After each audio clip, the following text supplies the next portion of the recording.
bensound.com.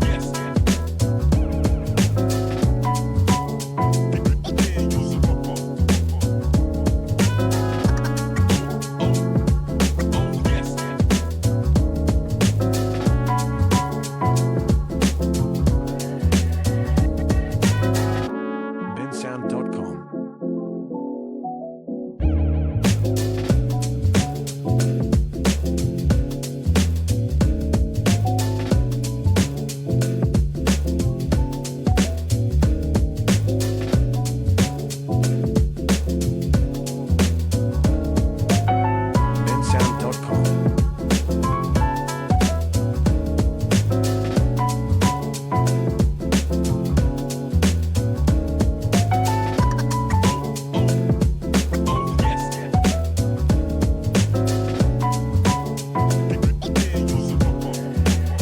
bensound.com.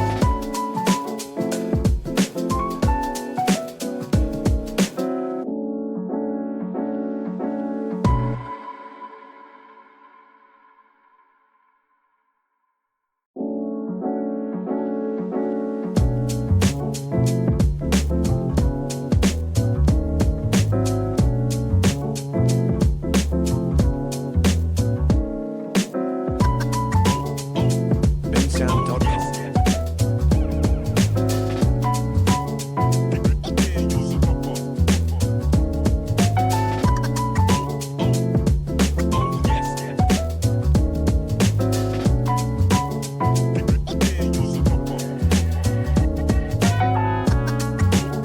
bensound.com. bensound.com.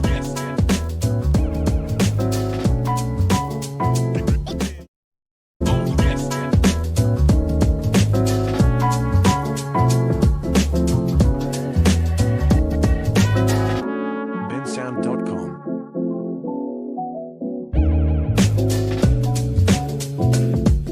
E aí, galera, estamos aqui para mais um Meta Life. Como eu sempre digo, a semana passa voando e nós estamos aqui hoje para falar sobre um tema muito importante com você. Nós vamos falar sobre traição, traidor, infidelidade. Nós vamos falar sobre esses assuntos que eu creio que todos nós passamos por isso.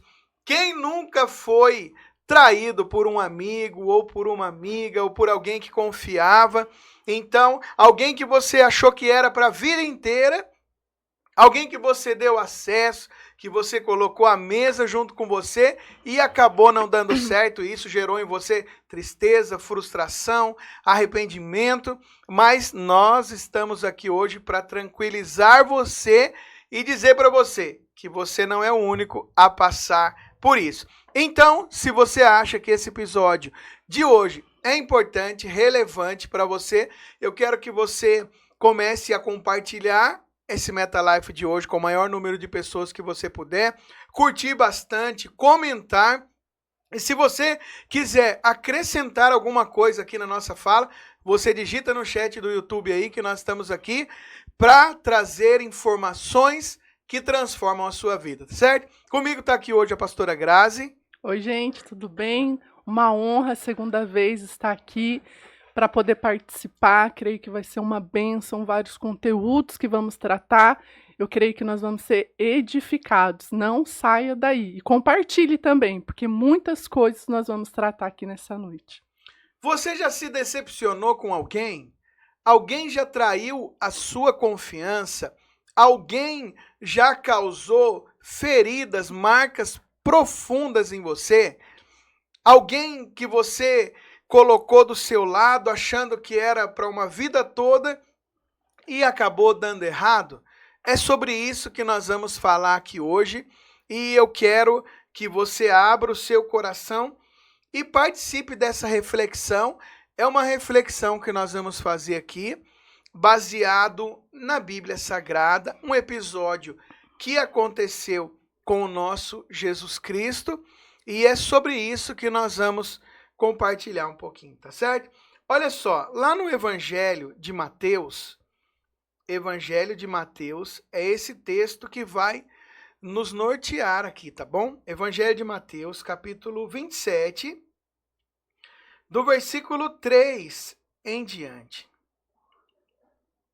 Diz o seguinte: Então Judas, o que o traiu, vendo que Jesus fora condenado, tocado de remorso, devolveu as 30 moedas de prata aos principais sacerdotes e aos anciãos, dizendo: pequei traindo sangue inocente.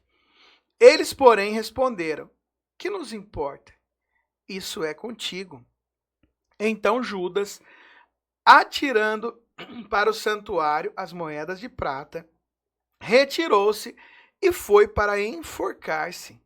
E os principais sacerdotes, tomando as moedas, disseram: não é lícito deitá-las no cofre das ofertas, porque é preço de sangue. E tendo deliberado, decidiram entre si, compraram com elas o campo do oleiro, para cemitério de forasteiros.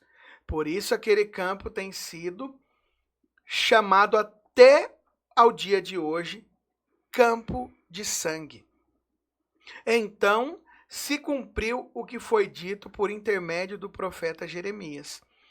Tomaram as 30 moedas de prata, preço em que foi estimado aquele a quem alguns dos filhos de Israel avaliaram.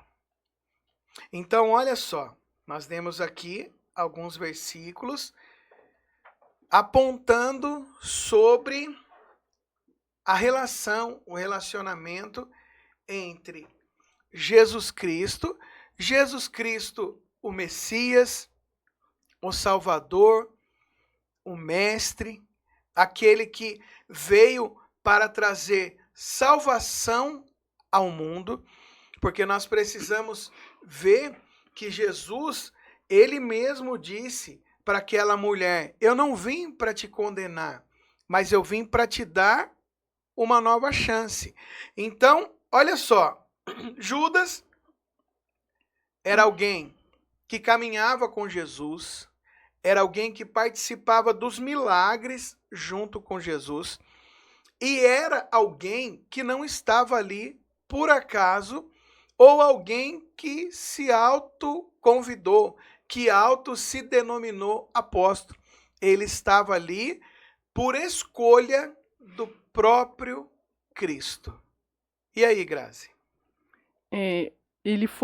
Jesus escolheu ele para um propósito, né?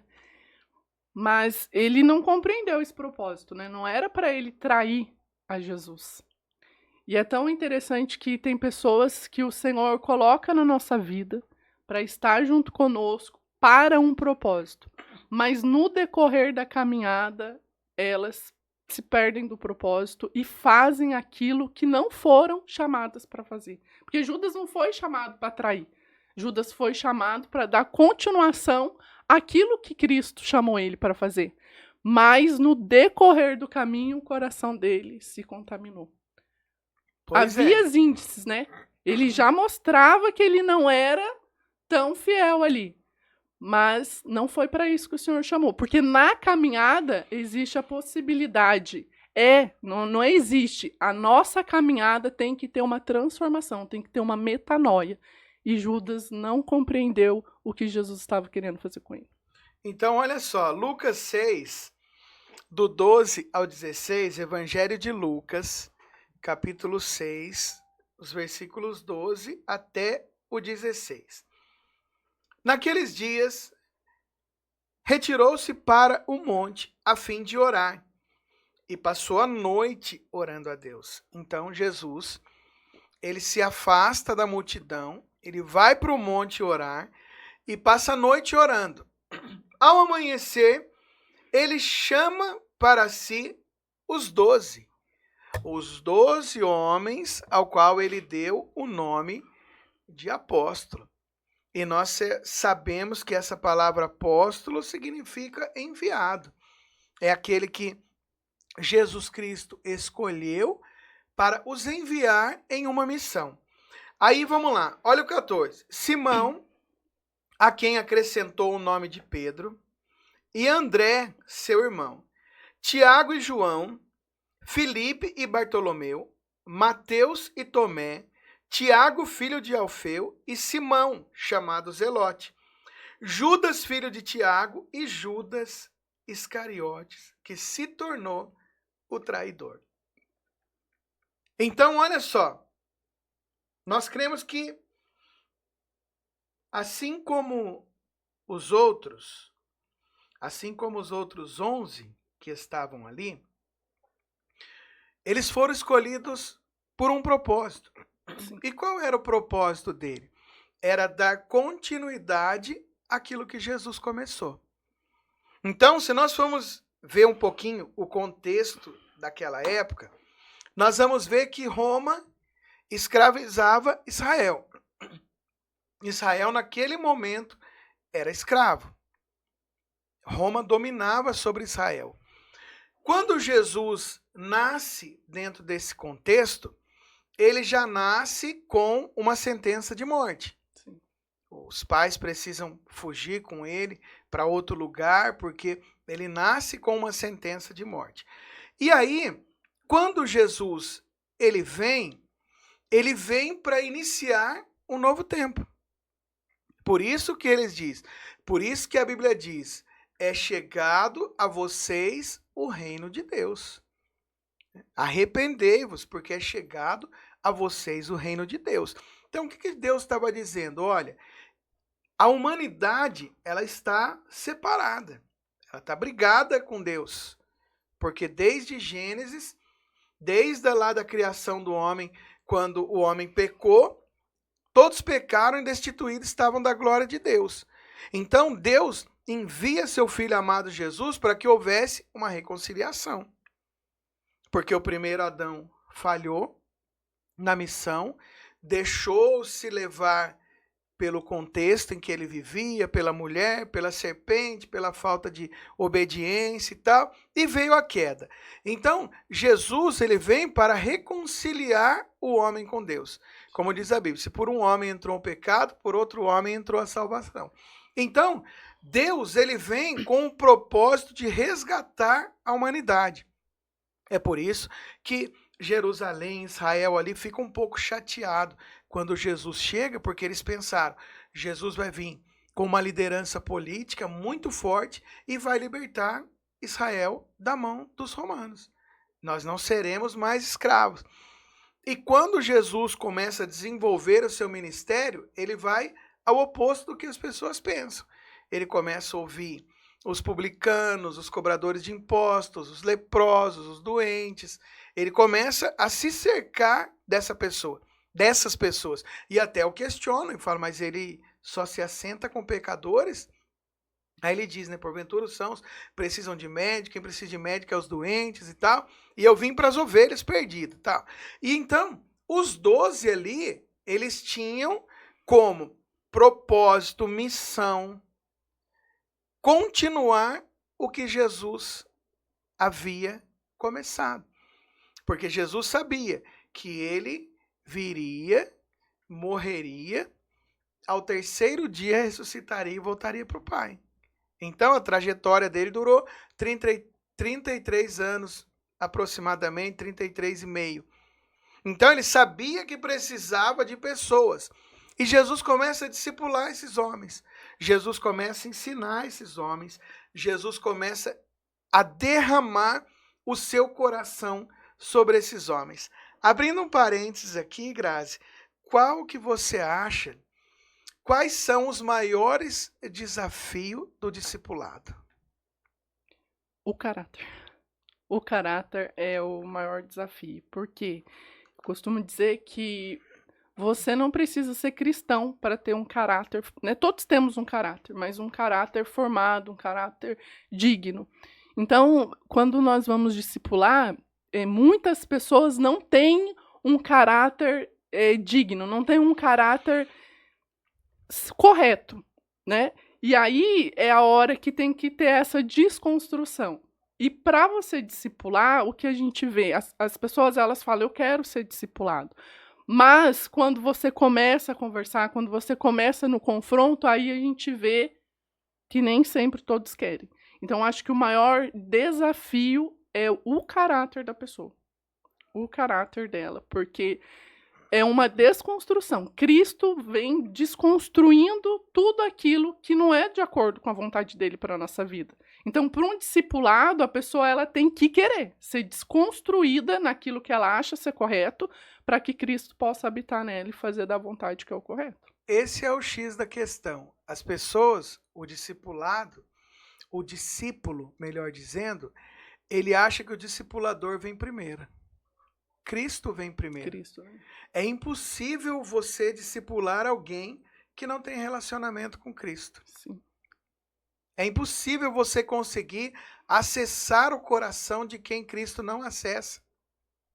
Porque Jesus, primeiro, ele vem com um processo em nós de desconstrução do nosso eu, desconstrução da nossa própria vontade, dos nossos pensamentos, das nossas crenças, daquilo que aprendemos.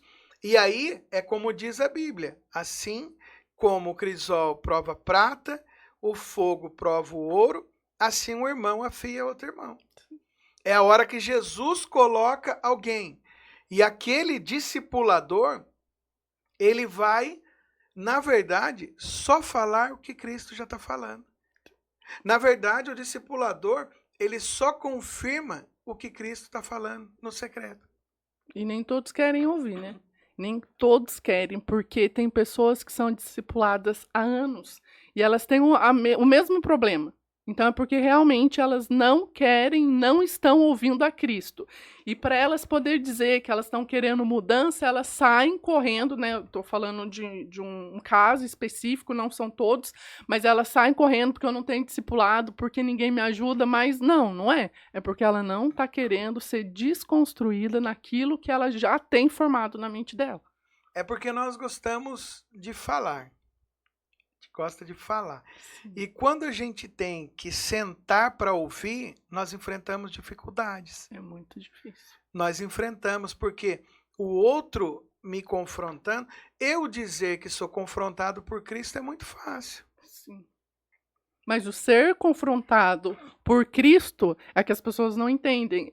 O Senhor vai nos confrontar através de quem? De pessoas. De pessoas. Mas eu estou dizendo pessoas que dizem, bom, Cristo está me moldando, Cristo está trabalhando em mim, né? No meu secreto, no oculto, no escondido. Mas não é. Muitas vezes, Deus, ele traz a público aquilo que está escondido no nosso coração. Sim. Então, o primeiro passo para você ter um discipulado saudável é você discipular quem ouve a Cristo.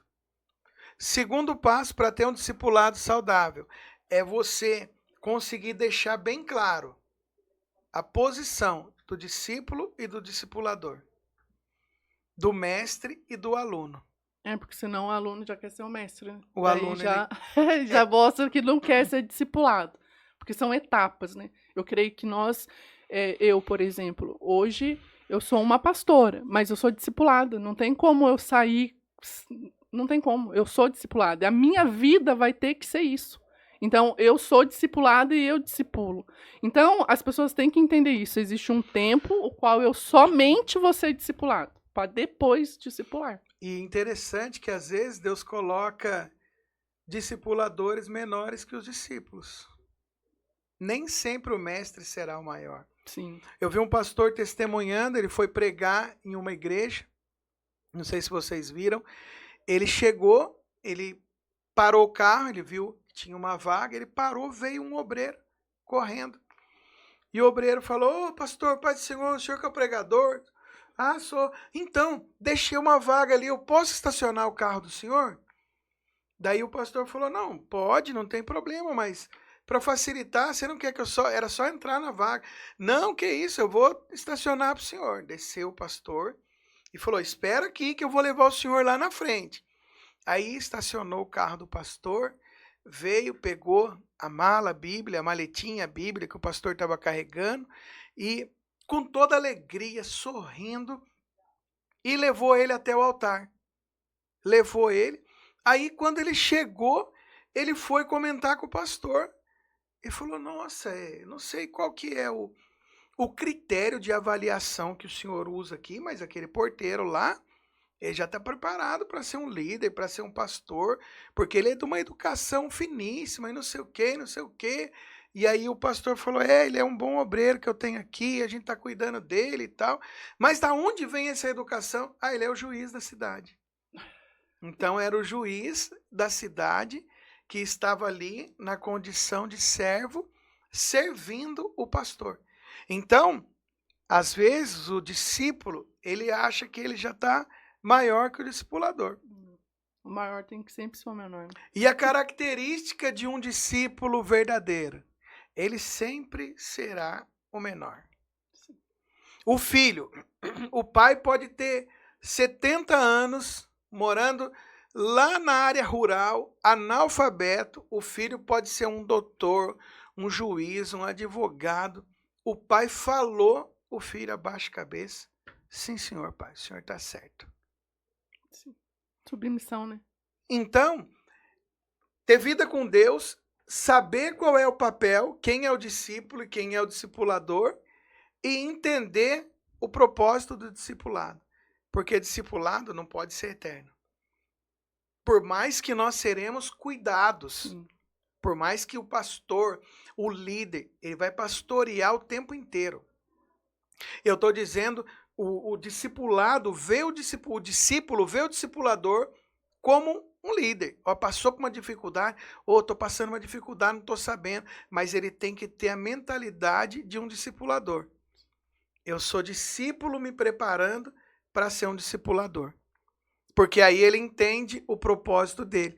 Porque senão nós ficamos uma igreja doente, uma igreja minguada, com a mentalidade de discípulos e não de discipuladores. Só quer ser discipulado, né? Não quer passar para frente aquilo que recebeu. Não quer.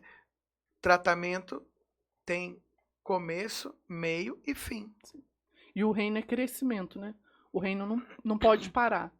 Então, porque o Senhor veio, discipulou, né, os discípulos, formou discípulos, e os discípulos formaram outras pessoas. Então, essa é a visão, né, do discipulado. E não só ficar querendo, só para mim, para mim. Lá em Apocalipse 3, quando vai falar lá da igreja de Filadélfia, diz que havia lá uma sinagoga de Satanás. Olha só, havia uma sinagoga. O que era uma sinagoga? Era um lugar que funcionava como escola, tanto ensinava lá a lei de Moisés, como funcionava como, entre aspas, uma igreja, um culto.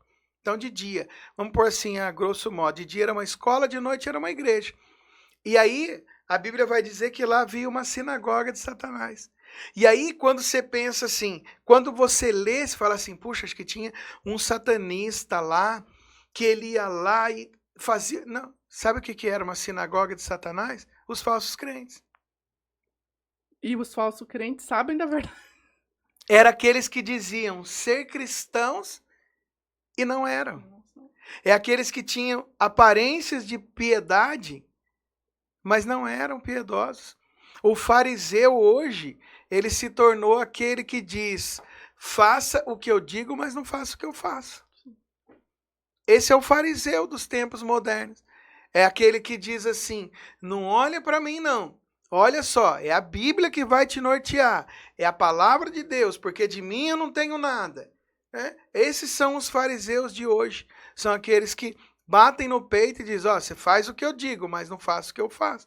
Jesus falou isso sobre os fariseus, dizendo, você pode ouvir o que eles têm a dizer, mas vocês não podem imitá-los. E aí, abrindo parênteses aqui, isso é muito louco, sabe por quê? Quando Jesus fala assim, você pode ouvi-lo, porque eles têm a lei oral eles têm.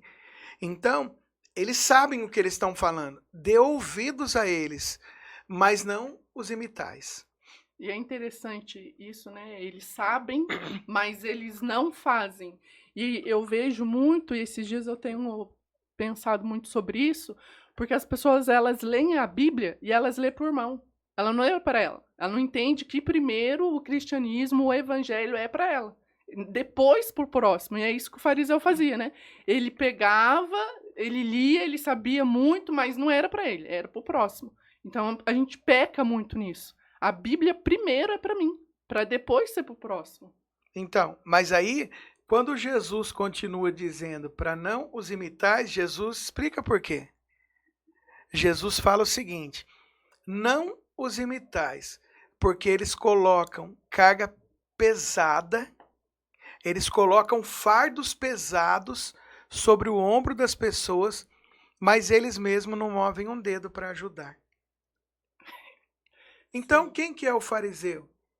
É aquele que só cobra, é aquele que só quer discipulado, ele só quer cuidado, ele quer visita, ele quer receber mensagem, ele quer que o pastor, o líder, o discipulador esteja em todo o tempo orando por ele, jejuando, consagrando, visitando, mas ele mesmo não move um dedo para ajudar.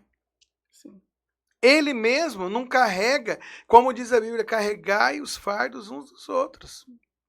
Suportai-vos uns aos outros. É dar suporte, é carregar o fardo. Então, a Bíblia mesmo diz, aquele que pode fazer o bem e não faz, esse comete pecado, é o fariseu. Então, às vezes, a pessoa eu quero visita, porque não veio na minha casa, porque não mandou mensagem, porque não veio aqui. Aí você fala lá, olha, vai ter um GC, vamos? Ah, não vou, eu tenho que ficar em casa, meu marido vai chegar, ou eu vou sair tarde do serviço, ou meus filhos. Aí tá bom, vai ter uma oração na igreja, 21 dias de oração, vamos? Ah, esse horário não dá. No outro dia eu levanto cedo. Aí você fala, nós vamos fazer uma semana de culto, semana profética, vamos? Ah, então, pastor é louco fazer uma semana. Aonde já se viu fazer uma semana de culto? Não, não dá, não vou. Então, esses são os fariseus dos tempos modernos, do ano de 2024. São aqueles que colocam um fardo pesado sobre o outro, mas não movem um dedo para ajudar. Nós gostamos de jogar a responsabilidade do nosso fracasso para o outro. Por que você está assim? Porque lá na igreja, quantas pessoas passam por isso? Lá na igreja ninguém cuida de mim. Estou falando de igreja El Elyon, estou dizendo igreja de Cristo na terra. Porque meu pastor não cuidou de mim, porque meu pastor não visitou. Então, o propósito do discipulado é levar você para o próximo nível. E qual que é o próximo nível? Se tornar um discipulador. Porque senão não faz sentido. E Judas, quando Judas é escolhido, Judas foi escolhido debaixo de jejum e oração. O senhor tinha acabado de descer, né? E aí, não é só aquela noite no monte. Sim. Foi um processo que foi gerado no céu. Foi um processo que foi gerado no coração de Deus. Agora, se Cristo passou por isso na sua escolha, quem dirá nós? Às vezes a gente coloca um líder, não dá certo. Às vezes a gente levanta alguém ao pastoreio, não dá certo. Às vezes a gente consagra alguém ao obreiro, não dá certo. Às vezes você escolhe alguém para se relacionar, não dá certo. E às vezes a gente se frustra, né? Mas vendo aqui, igual o senhor acabou de falar, que Jesus teve isso, e então não tem a ver com a gente. Tem a ver com o coração da pessoa, né? Tem a ver com o que ela tem para oferecer. Porque formar pessoas nós temos que formar. É a nossa missão, formar. Dar para ela uma oportunidade que já é dela, na verdade, né? Só que as pessoas elas não agarram essa oportunidade, elas não entendem o propósito dela.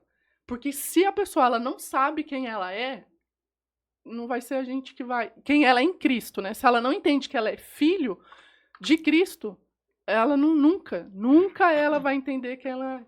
E aí chega a hora que fica dando um falso testemunho, que se torna um fariseu, porque não sabe quem elas são ainda. E ser filho tem direitos e deveres, né? Sim. Nós queremos só os direitos, né? Nós queremos só o bônus, o ônus a gente não quer. Então, Judas foi escolhido debaixo de jejum e oração. Deus o escolheu. É forte isso. Cristo, o Salvador, o Filho de Deus, o Messias, o escolheu. E aí, enquanto Cristo estava salvando, curando, libertando, pregando, multiplicando pães e peixes, que Judas estava fazendo? Fazendo já, né? Sua programação para o traí-lo. Então, Misericórdia. tem toda uma programação acontecendo por trás de tudo isso que nós estamos vivendo. Enquanto nós estamos aqui ministrando no MetaLife, tem gente evangelizando, tem gente fazendo visita nos hospitais, tem gente fazendo visita em presídio, tem gente evangelizando em qualquer lugar da rua, tem gente discipulando, tem gente fazendo culto, tem gente fazendo... Só que tem gente também se destruindo, Sim. falando mal dos outros, se drogando, se prostituindo. Então, há algo acontecendo. Uma movimentação espiritual está acontecendo. Porque a gente pensa, nós pensamos assim, né? Puxa, mas Cristo os escolheu. Nós também. A Bíblia diz, não fosse vocês que me escolheram, eu vos escolhi. E o dar frutos é para que o nome de Jesus seja glorificado. Outro dia eu estava pensando, qual a oração que Deus ouve, né? Porque às vezes a gente pede tanta coisa para Deus, Deus me dá isso, Deus me dá aquilo, Deus faz isso. A oração que Deus ouve é aquela que tem a ver com o seu próximo. Essa é a oração que Deus atende. Ah, eu quero um carro, para quê? Ah, eu quero ter uma casa, eu quero ter muito dinheiro, para quê? Porque quem quer, faz com pouco. Porque se você não aprender com pouco, você não vai fazer com muito. Sim. E tem pessoas que não fazem com pouco porque tá esperando chegar ao muito. Mas a palavra diz, né, que pra gente ser fiel no pouco, que sobre muito eu te colocarei.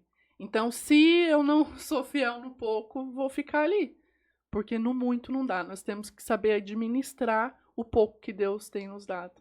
Porque é uma escola o pouco, né? Para que quando nós chegarmos no muito, a gente não venha cair, não venhamos largar. Porque tudo que Deus tem para nós é muito rico. Então, ele não dá pra gente de qualquer forma, né? Não dá. É tudo debaixo de uma preparação, debaixo de jejum, debaixo de uma oração.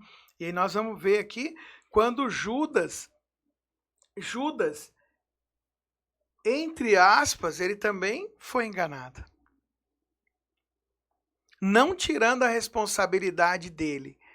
Mas, olha só, quando Judas, vendo que Jesus foi condenado, ele teve remorso. Porque talvez ele pensou que não iriam levá-lo à morte, que Jesus não seria crucificado.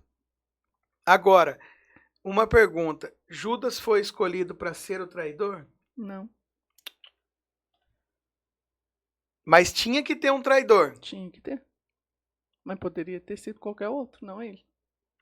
Poderia ter sido outro. Vamos passar a vez pro próximo. É, porque você ser o traidor, olha, para você ver, o coração, né? O coração, ele dita muita coisa. Aqui ele não sabia que o Senhor ia ser condenado. Tá bom, mas o coração dele estava em trair. Então não sabe qual vai ser a consequência. Aí depois ele teve um remorso. Então as pessoas, elas não estão nem aí. Mas não sabe o que vai acontecer depois. Daí depois tem o remorso, mas depois já aconteceu. E remorso é diferente de arrependimento. Sim, né? porque se tiver mais uma oportunidade, ele faz de novo. Arrependimento é um giro de 180 graus. Você está num lugar, você vai para o outro. Agora, remorso é uma dor, uma tristeza passageira. Sim. Chora ali. Mas, ó, ele chora, né? E se eu creio que se tiver uma oportunidade, faz de novo. Mas aqui foi tão pesado porque ele nem conseguiu só chorar, né? Ele foi, sim, enforcar. Ele não teve uma segunda chance. E não porque Cristo não ia dar, é porque ele mesmo não conseguiu segurar a traição. Ele mesmo não conseguiu segurar a atitude dele. Quantas pessoas são assim, né?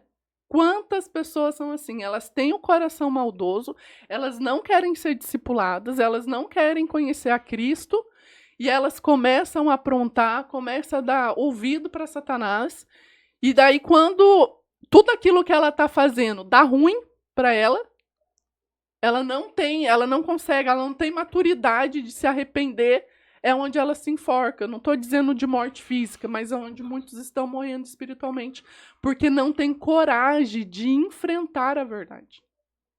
Elas não têm coragem de olhar no olho e, olha, eu errei, me perdoa. E buscar o perdão. E buscar o perdão delas, se enforcam. Buscar o perdão e a reconciliação em Cristo. Sim. Porque Judas passou por um processo. Pedro também passou. E os dois traiu. Apesar de ser ocasiões diferentes, situações diferentes, mas Pedro também passou. Sim. E é da mesma forma que Jesus disse para Judas que tinha um ali que o trairia, porque ele diz, eles sentados em volta da mesa, ceando, comendo, ele diz, um de vocês é o diabo.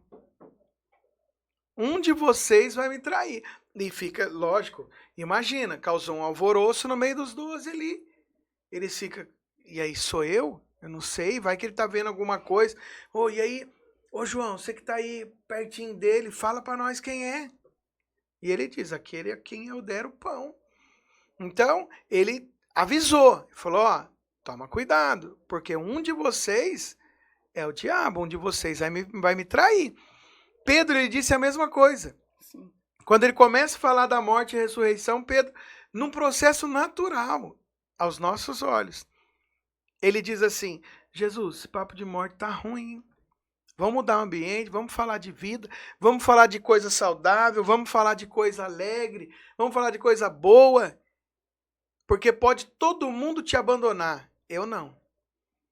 Pode todo mundo virar as costas, eu vou com o Senhor até o fim. E esse era o desejo de Pedro. Não é que Pedro estava sendo hipócrita ali. Pedro amava Jesus e estava dizendo, eu vou com o Senhor até o fim.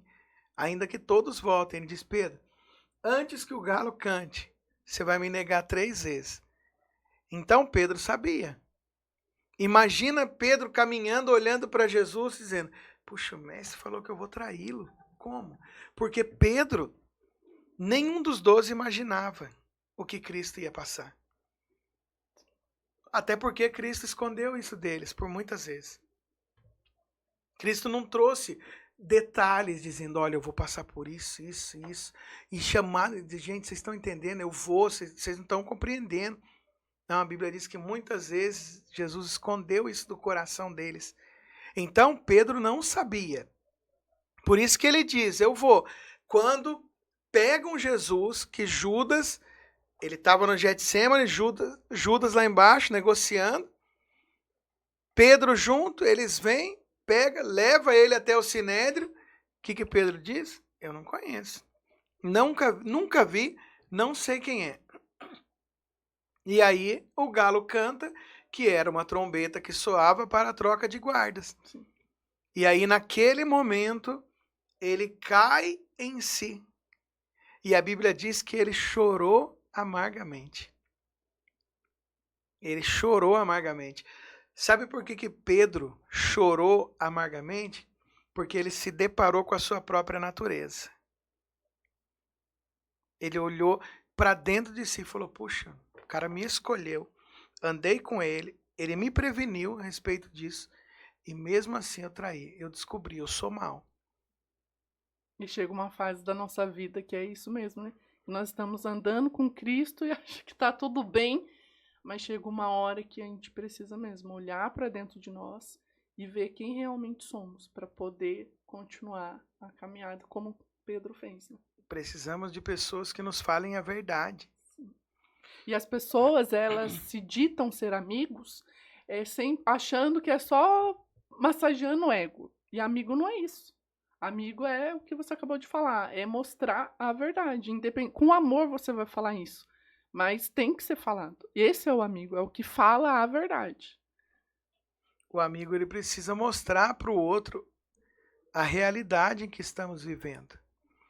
Porque quando eu estou no problema, é difícil enxergar o que eu estou vivendo. Mas quem está de fora tem uma visão mais clara de tudo que está acontecendo. Então, quando Pedro se vê nessa situação, ele se afasta do meio do povo e vai chorar amargamente. E olha só, quando ele chora e se arrepende, vai dizer a Bíblia que o olhar de Jesus cruzou-se com o olhar de Pedro. Então, o olhar de Jesus está sobre aqueles que se arrependem. É muito forte. E o coração, né, porque o Senhor estava discipulando ele.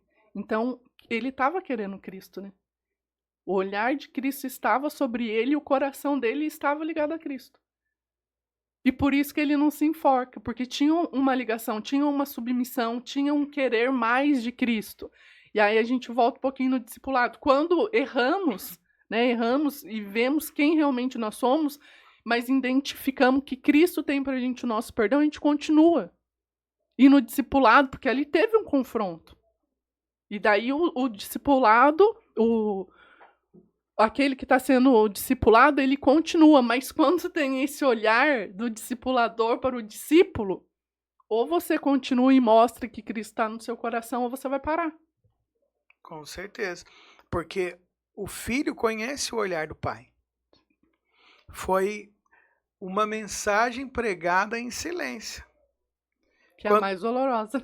Quando Jesus olhou, eu imagino Jesus, porque a Bíblia fala que o Espírito, o nosso Espírito testifica com o Espírito de Deus. Então eu imagino Jesus no olhar dizendo para Pedro, calma, eu sabia que isso ia acontecer. Eu te avisei, fica tranquilo, tá tudo certo. Eu imagino ele como pai ali, falando, fica tranquilo, filho, tá tudo certo. Esse é o meu propósito. E o equilíbrio que nós temos que ter nesse momento, né? Porque o olhar de Jesus, nós temos amigos, e às vezes o amigo só com o olhar você já sabe o que ele tá falando. E na hora você fala, nossa, não deveria ter feito, eu errei, né? Mas a gente vê que esse momento, essa troca de olhar mostra intimidade. Sim. Porque Pedro era íntimo de... E ele reconheceu a voz do Espírito. Sim. É por isso que naquele momento, ele não é só consolado. Ele é confrontado. Porque naquele momento de dor, de tristeza, porque o mestre acabara de ser condenado. E ali, o sinédrio ali era uma condenação de 40 chibatadas. E aí, muita gente não aguentava as 40 chibatadas. Chegava até a morrer antes. Porque o chicote tinha aqueles pedaços de ossos colocados entre as pontas que arrancava pele, pedaço de carne, órgão, pedaço de órgão. Então, quando ele vê, imagina ele pensando, puxa, o cara não fez mal para ninguém. Jesus não fez mal para ninguém. Esse homem que está aí, ele só fez o bem, ele não prejudicou ninguém. Ele se prejudicou para ver os outros felizes. E agora ele recebe essa sentença e eu ainda digo que não o conheço. Já João foi diferente, né? João entrou no sinédrio junto com Jesus praticamente. Sempre tem o mais íntimo. Porque João não teve medo de se esconder, porque todos sabiam que ele era um dos 12. E ele entra junto. Pedro, a Bíblia diz que ele vai acompanhando de longe. E no momento do confronto, ele recebe o consolo. Então o consolo vem em meio ao confronto. Porque ser confrontado é ser consolado. Porque a Bíblia diz, bem-aventurados são os que choram, porque esses serão consolados. Quem não chora não precisa de consolo. Então, talvez você aí que está assistindo a gente hoje, está passando uma dificuldade muito grande. E sua vida tem sido de lágrimas.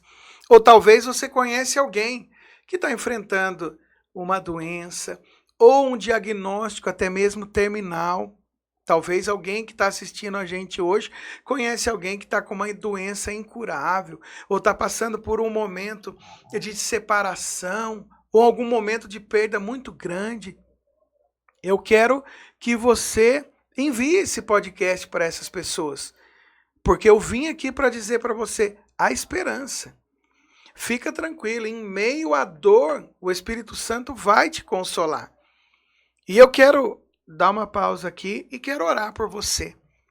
Nós vamos orar por você nesse momento e pedir que Jesus realize grandes milagres. Senhor, nós estamos aqui num episódio de podcast, Pai. Estamos falando, Deus, de coisas sobrenaturais. E nós entramos agora, meu Pai, na questão em que Pedro, em meio à dor, em meio ao sofrimento, o olhar de Cristo o consolou. Da mesma forma, eu peço isso às pessoas que estão assistindo agora. Se tem alguém doente, desenganado pela medicina, se tem alguém, Pai querido, com diagnóstico de morte, nós repreendemos agora e profetizamos vida e vida em abundância sobre essa pessoa.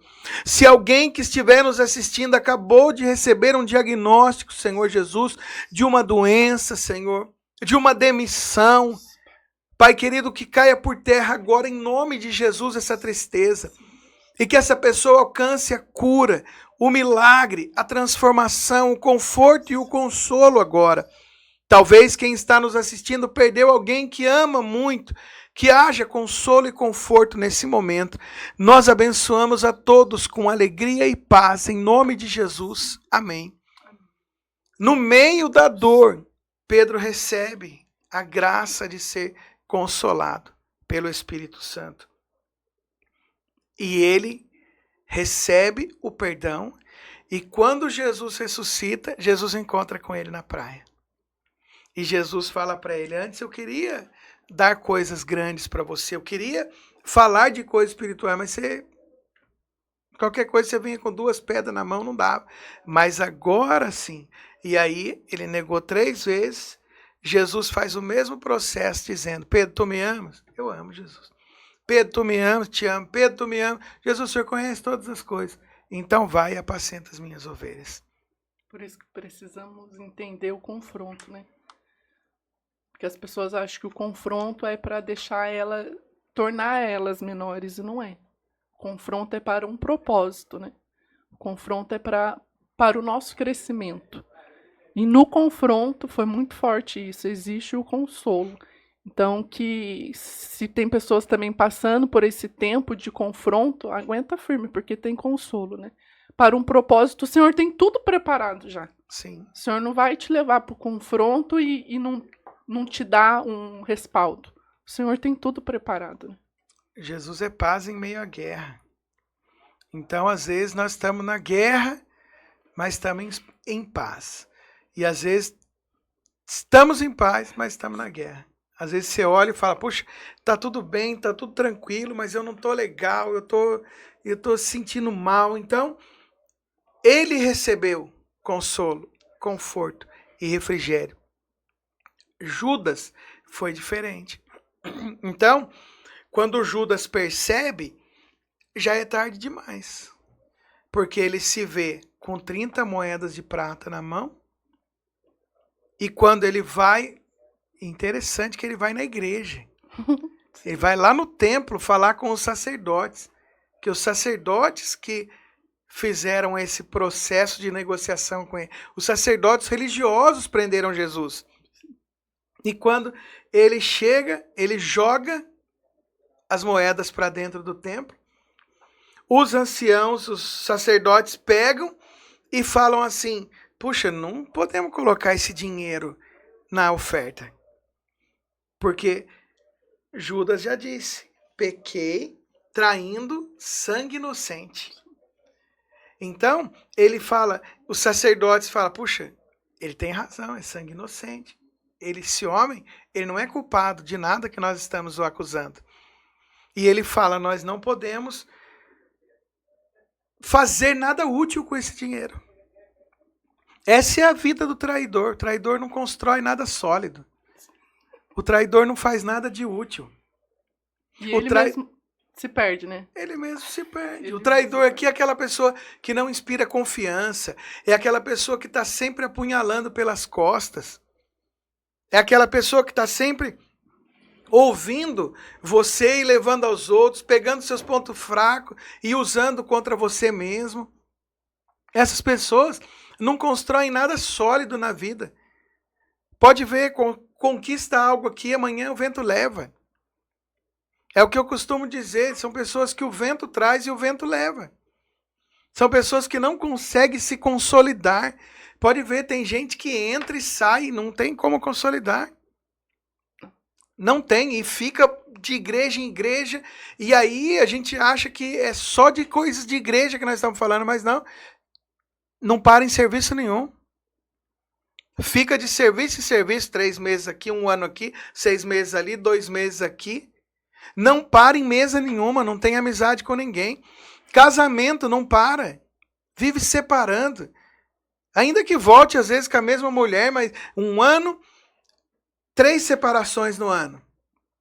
Porque são pessoas que têm um espírito desobediente, um insubmisso, na verdade. Porque foi o que aconteceu com Judas. Eles não conhecem a Cristo, né? Não conhecem a Cristo. Porque Judas, ele teve a oportunidade igual a de Pedro. Igualzinho. Só que ele andou com Jesus há alguns anos, mas não conhecia Jesus. As pessoas andam, vão para a igreja, mas não conhecem a Cristo. E por isso vive a mesma vida. E aí, quando elas traem e faz tudo igual Judas fez, a culpa é de quem? Da igreja. Vamos lá. Mas não tem a ver. Tem a ver com você, porque a igreja continuou. Os fariseus continuou, mas quem morreu? Judas. A culpa é da igreja, a culpa é do patrão, a culpa é da esposa, a culpa é do pai, a culpa é do filho. Enquanto você estiver procurando o culpado, não tem como Jesus te curar. Não tem. A pessoa, enquanto ela não entende quem ela é, ela vai ficar querendo só prejudicar os outros. Porque ela não entende, porque ela acha que o outro é melhor, porque ela acha que o outro tem, porque ela acha que o outro vai, porque ela entendeu o propósito do outro. Mas o que ela realmente precisa entender, ela não entendeu o propósito dela. O propósito da vida dela, ela não entendeu ainda. E aí é a hora que ela fica tentando prejudicar, porque o que as pessoas fazem? Quando elas não se conhecem, ou realmente se conhecem, sabem quem elas são, mas não querem mudança, ela fica cutucando o próximo para que as pessoas não olhem para ela, mas tira a visão dela e fica olhando para o próximo. Sim. Aí fica só olhando para o próximo, né? Ali Judas, opa, errei. Então, a igreja. Não, ele errou. Ele errou. Fariseus queriam, sim, mas foi ele que errou. Foi ele quem falou quem era Jesus. E aí Judas se torna uma pessoa inútil. Eles olharam, pegaram as 30 moedas, olharam para Judas e disseram: tudo que vem dele não serve para nós para nada. Perdeu uma rica oportunidade, né? É triste você ser alguém que não serve para nada. Sim. É triste, mas é uma realidade. Tem gente que não serve para ser um bom amigo. Ou amiga, né? Sim. Mas tem gente que não serve para ser um bom amigo. Porque ele não é fiel. Ele não é fidedigno. Que é uma fidelidade com dignidade. Você não pode falar nada para ele. Você não pode abrir seu coração para ele. Tem gente que você não pode dar um cargo de confiança para ele. Porque não flui em nada que tem. Então tem pessoa que você olha e fala é inútil. Então é triste, mas é uma realidade. É triste quando você precisa se posicionar e não se posiciona. Porque todo mundo espera algo de alguém. Minha esposa espera algo de mim, eu espero algo dela. Meu filho espera algo de mim, eu espero algo dele. E tem vezes que nós nos frustramos. Mas há conserto. Agora, o triste é quando você olha e diz: Judas é inútil. Então, dentro desse contexto todos que estamos vivendo, Judas continua sendo inútil. Porque tudo que Judas constrói é passageiro. É como aquela passagem, um construiu a casa na areia, outra na rocha. Então, quando você pega ali, tanto que construiu na areia quanto que construiu na rocha, é o mesmo solo. A diferença é, um cavou mais do que o outro, até achar a rocha. Tem gente que só fica no superficial. Ele vai pregar, ele é raso. Ele vai cantar, ele é raso. Ele vai evangelizar, ele é raso. Ele vai orar, ele é raso. Ele não se aprofunda. Não tem. É o famoso não fede nem cheira, né? E aí é o morno, que a Bíblia chama. Deus diz que o morno, ele vomita. E é difícil esquentar quem é morno. Nossa. O quente esfria rapidinho. Sim. O frio também esquenta, mas o morno, ele fica morninho. Ele nem esfria e nem esquenta. Porque Deus disse, eu queria que você fosse quente ou frio. Porque o quente ele usa e o frio ele esquenta. Mas ele diz, mas você é morno, o morno você vomita, eu vomito. Era o quê? E aquele povo sabia qual era o contexto. Porque era água quente que chegava pelo aqueduto lá, pelos dutos, até a eles. E eles bebiam e causava ânsia de vômito neles. Eles estavam dizendo, assim quando vocês ficam enjoados, quando vocês bebem água morna, é o que eu sinto com vocês. Então, quando o Judas joga, eles falam, inútil. E aí eles vão e compram um campo. E para que serve? Cemitério. Para estrangeiro indo, né? Pessoas que ninguém conhece. E o que é um cemitério? É o lugar onde os sonhos são enterrados. É o lugar onde as histórias se acabam. É o lugar onde a arrogância acaba. E aí, como que chama? Campo de sangue. Porque o inútil, ele não constrói nada de útil. O traidor, ele não consegue construir uma amizade sólida. Ele está sempre sozinho. Ele está sempre isolado. Por quê? Porque ele não consegue se relacionar. Porque ele vai só captando as coisas para jogar depois. Então, quando Judas vê isso, quando eles decidem, aí o que Judas faz? Então, versículo 5. Evangelho de Mateus 27, 5. Então, Judas, atirando para o santuário as moedas de prata, retirou-se e foi enforcar-se. Ou seja, ele se retirou e foi dar fim na própria vida.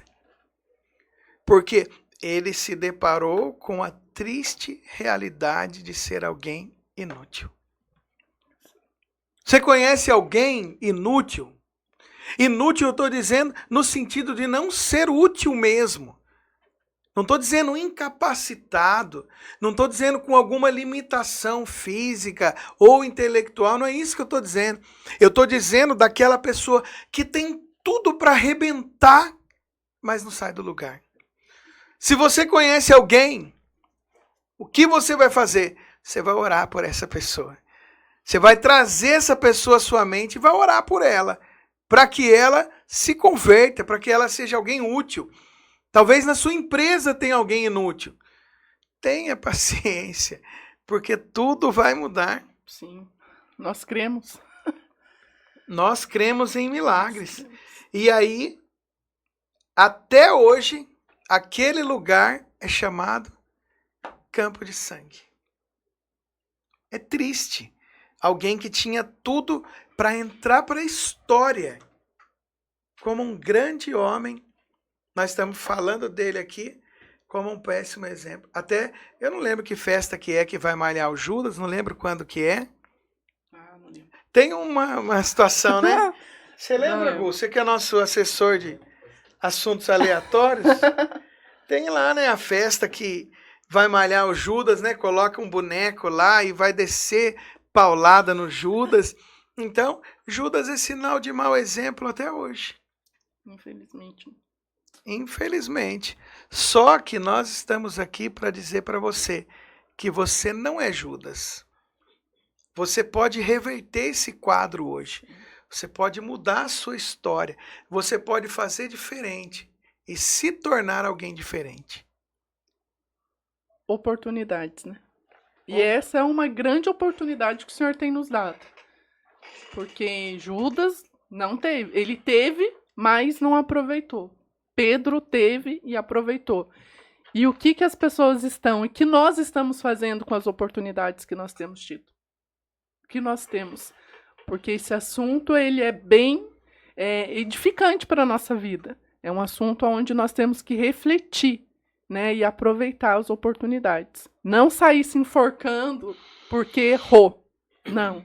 Mas sair se arrependendo e aproveitando a oportunidade, porque Cristo tem para nós o perdão, né? Cristo tem para nós o perdão. E a história não precisa acabar com a gente enforcado no cemitério, né? De Os jeito nossos nenhum. sonhos no cemitério. Não. Nós não precisamos disso.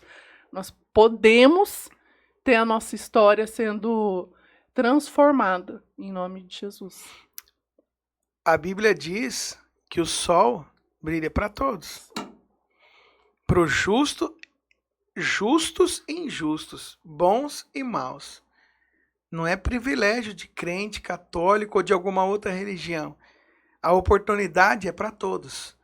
O milionário, você pode pensar no milionário hoje, o homem número 1 da lista da Forbes. Ele tem as mesmas 24 horas que eu e você. A questão é, o que cada um está fazendo com as 24 horas que Deus lhe deu. E às vezes a gente vai se afastando de Deus, a gente nem percebe. Você fala assim, hoje eu vou fazer um devocional. Não faz, amanhã eu não vou, amanhã eu não vou, amanhã eu vou, amanhã eu vou. Quando você vê, passou 30 dias, você não fez um devocional. Então, Judas terminou morto. Pedro terminou recebendo uma palavra profética. Porque Jesus disse para ele, tu és Pedro, um fragmento de pedra, pequena pedra, faíscas de pedra. E sobre essa pedra, que é Cristo, a pedra angular, a pedra de esquina, a pedra que os construtores rejeitaram, eu edificarei a minha igreja. E as portas do inferno não prevalecerão contra a minha igreja. Sabe o que Jesus está dizendo? Eu estou com vocês e todas as armadilhas que o inimigo lançar contra vocês, eu destruirei todas elas, uma a uma, como se não fossem nada. Certo, pessoal? Curte, comenta, compartilha, manda esse MetaLife o maior número de pessoas que você puder. Grazi, suas considerações finais. Olha, foi um tempo precioso, né? Essa mesa, compartilhar aqui. E eu quero deixar algo para você. Existe um recomeço para você. Aproveite a oportunidade. As misericórdias do Senhor, elas se renovam todos os dias. Então, que nós possamos aproveitar as oportunidades que Deus tem nos dado. Não é o que eu estou vivendo hoje que vai ser o meu fim. O que eu estou vivendo hoje pode ser transformado. Porque Jesus tem nos dado essa oportunidade. É isso. E vamos agarrar as oportunidades com as duas mãos, tá certo? Gente, por hoje é só. Quarta-feira que vem tem mais MetaLife levando até você informações que transformam a sua vida. Um forte abraço e até semana que vem.